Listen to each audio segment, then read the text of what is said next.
पंजाब केसरी में आप सबका स्वागत है। मैं हूं चंद्रशेखर धरनी। इस वक्त हम हरियाणा निवास में मौजूद हैं। बीजेपी के अंबाला शहर से विधायक असीम गोयल हमारे साथ हैं। इनसे चर्चा करेंगे जिस प्रकार से 26 तारीख को इमरजेंसी लागू की गई थी, उसको बीजेपी हमेशा ब्लैक डे के रूप में मनाती है और इस बार किसानों के एक संगठन ने भी जो है ब्लैक डे मनाने का निर्णय लिया है। कैसे देखते हैं सारे घटनाक्रम को?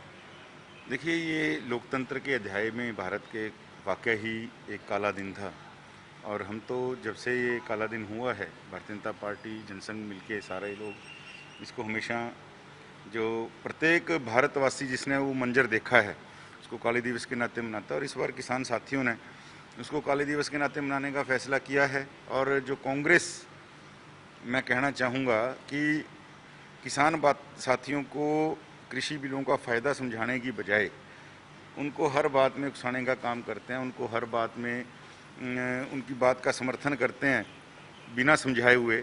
और जब आज उन्होंने भी काला दिवस मनाने का फैसला किया तो कांग्रेस उसके ऊपर सवाल उठा रही है और कह रही है कि ये गलत हो रहा है, क्योंकि कांग्रेस का केवल और केवल एक मकसद है, इस प्रकार के आंदोलनों से सीढ़ी चढ़ के सत्ता की जो है, सीढ़ी चढ़ने की जो उनकी मंशा है, सत्ता तक पहुंचने की मंशा है।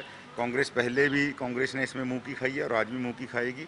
और आज वो कह रहे हैं किसान साथी ये ठीक नहीं कर रहे, हम किसान साथियों के साथ नहीं हैं। तो जब आंदोलन आप लोग खड़ा करवाते हो अपनी राजनीतिक भूख के स्वार्थ के लिए, तब वो ठीक होता है। और आज अगर वो सच दिखाने का काम कोई कर रहे हैं तो आज कांग्रेस को तकलीफ हो रही है। मैं तो यही कहना चाहूँगा कि जब रंज दिया बुतों ने तो खुदा याद आया। कांग्रेस की ये पोजीशन है। जिस प्रकार से गुनी प्रकाश जैसे भारतीय किसान यूनियन के पुराने नेता निकल कर बाहर आ रहे हैं, वो सरकार के समर्थन में खड़े आ रहे हैं, उस पर भी कांग्रेस कह रही है कि कहीं ना कहीं बीजेपी डिवाइड एंड रूल की पॉलिसी अपना रही है। देखिए, किसान साथी, हम तो एक बात कहते हैं कि इसमें भी कई तरह के वर्ग हैं। एक वर्ग जिसने इसको अच्छी तरह स्टडी किया है, जो उसके फ़ायदे को, नुकसान को, जिसने अच्छी भांति स्टडी करने के बाद अपना समर्थन सरकार को दिया है। और कुछ साथी ऐसे हैं जिन्होंने स्टडी नहीं किया। मैंने तो उस दिन विधानसभा में भी कहा था, जो कांग्रेस के विधायक उस दिन शोर मचा रहे थे कि ये कृषि कानून बिल ठीक नहीं है, मैंने उनको सामने से कहा था कि आप एक बार 3 कानूनों का नाम बता दें। जब उनको नाम तक ध्यान नहीं, और इसमें कई हमारे किसान साथी ऐसे हैं जो प्रदर्शन कर रहे हैं, उनको भी इसके नफ़े नुकसान का भी पूरी जानकारी नहीं है। नफ़ा नुकसान की जैसी जानकारी जिन लोगों को हुई, उन्होंने तुरंत आगे आदरणीय मुख्यमंत्री जी का धन्यवाद करने का काम किया। मुख्यमंत्री जी के माध्यम से देश के जननायक प्रधानमंत्री और कृषि मंत्री तोमर साहब का धन्यवाद करने का काम किया। और उन्होंने कहा कि हम आपके स्वागत में कार्यक्रम करवाएंगे। तो ये तो समझने की बात है। जो उसको समझ लेगा, जिसको लगेगा कि इसके बिलों के फ़ायदे हैं, वो इसके कभी विरुद्ध नहीं हो सकता। कृषि कानूनों को लेकर जिस प्रकार से पेच फंसा हुआ है, 12-13 वार्ताओं के दौर के बाद भी किसानों से कोई चीज़ अभी तक टेबल पर बैठकर हल नहीं हो पाई, इन चीज़ों का आपके हिसाब से निष्कर्ष क्या है? देखिए, मेरा ये मानना है, लोकतंत्र के अंदर विरोध प्रदर्शन का अपना स्थान है, लेकिन समय रहते सरकार ने बहुत सी वार्ताएं करने की कोशिश की। और हमारा तो मानना है ये मामला किसी भी तरीके से निपटे, ये निपटना चाहिए, क्योंकि देश का अन्नदाता सड़कों पर इस प्रकार से अगर बैठा है वो अच्छी बात नहीं है। और हम तो चाहते हैं, सरकार ने जिस तरह वार्ताएं 12 की हैं, आज भी सरकार भी हमेशा वार्ता करने को तैयार है, लेकिन अगर सशर्त वार्ता हमारे किसान साथी करना चाहते हैं कि जी जब तक इसकी वापसी नहीं होगी तब तक हम वार्ता नहीं करेंगे। देखिए, लोकतंत्र में हमेशा सुझावों का, लोकतंत्र में हमेशा समस्याओं के समाधान का स्थान रहता है, लेकिन लोकतंत्र में एक जिद का स्थान नहीं होता। तो मेरा मानना है, जिस कानून को भी आदरणीय सुप्रीम कोर्ट ने ही, माननीय सुप्रीम कोर्ट ने ही अभी स्टे लगा दी, जो अस्तित्व में नहीं कानून, उनके लिए किस चीज़ का प्रदर्शन? तो ये देखिए, थोड़ा उनको समझना चाहिए और वार्ता दोनों तरफ से हो, पॉजिटिव वार्ता हो और एक इसका अच्छा रूप निकल के आए, यही हम चाहते हैं। कृषि कानूनों का विरोध और फरवरी में पंजाब के चुनाव, उसका कितना इम्पैक्ट पंजाब पर देखते हैं आप? बीजेपी को क्या नुकसान होगा उसका?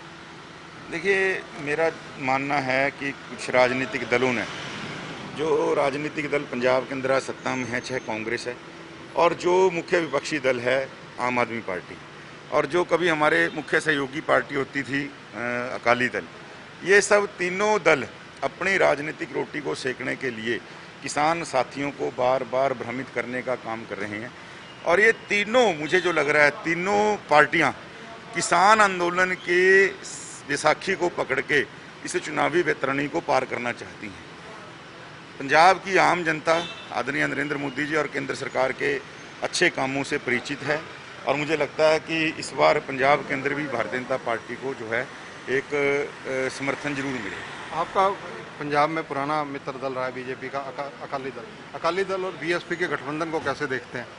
देखिए, मेरा ये मानना है कि ये एक राजनीतिक मजबूरी के चलते हुए गठबंधन है, मैरिज ऑफ कन्वीनियंस है। और इसमें तो मैं इतना ही कहूँगा कि एक दूसरे बसपा को भी अपनी राजनीतिक ज़मीन बचानी है और अकाली दल को तो आज सरकार में आने का नहीं, अपनी राजनीतिक ज़मीन उसको भी बचाने के लाले पड़े हुए हैं। तो ये तो एक दूसरे को अपनी ज़मीन बचाने के लिए जो है ये एक राजनीतिक समझौता है। असीम जी, विधायकों को लेकर बीजेपी भी मंथन कर रही है, लगातार चर्चाओं के दौर चल रहे हैं। बीजेपी की गाइडलाइन क्या है विधायकों के लिए, या विधायकों की क्या बातचीत हुई है अभी तक उनसे? देखिए, मुझे ये लगता है और जैसा हमें सिखाया भी गया है, भारतीय जनता पार्टी में कोई कितने भी शीर्ष पद पे पहुंच जाए, पद एक जिम्मेवारी है लेकिन उसका स्वभाव हमेशा कार्यकर्ता का ही रहता है। तो हम सब लोग मूल रूप से तो कार्यकर्ता ही हैं, चाहे आदरणीय प्रधानमंत्री जी हैं, आदरणीय मुख्यमंत्री जी हैं, हम सब विधायक हैं। हमारा जो पहला मूल है वो कार्यकर्ता के नाते है और कार्यकर्ता के नाते बहुत सी बातें संगठन के विस्तार की और दूसरे कार्यकर्ताओं को आप पद पे हो तो दूसरे कार्यकर्ताओं को बढ़ाना, पार्टी को आगे बढ़ाना, ये हमारा भी दायित्व बनता है। जिसके ऊपर थोड़ी जिम्मेवारी आती है उसका दायित्व भी बनता है। इस दायित्व बोध के लिए बार बार दायित्ववान कार्यकर्ताओं की मीटिंग भी होती है और उनसे उम्मीद भी की जाती है पार्टी द्वारा कि आप इस अपनी जिम्मेवारी को बखूबी निभाएं। और सभी विधायक जो हैं एक पार्टीनिष्ठ विधायक हैं और मुझे लगता है कि हम उसी सेवा भाव के नाते काम कर रहे हैं और आगे भी ये काम जारी रहेगा संगठन को बड़ा करने का। धन्यवाद असीम जी। तो ये हैं असीम गोयल, अम्बाला शहर से विधायक हैं। इन्होंने खुलकर कई मुद्दों पर चर्चा की। कैमरामैन सुनील के साथ चंद्रशेखर धरनी, पंजाब केसरी टीवी, चंडीगढ़। हमसे जुड़े रहने के लिए हमारे YouTube चैनल को सब्सक्राइब करें और नई वीडियो की नोटिफिकेशन के लिए बेल आइकॉन को दबाएं। अगर आप ये वीडियो Facebook पर देख रहे हैं तो लाइक जरूर करें और ज्यादा से ज्यादा शेयर करें। धन्यवाद।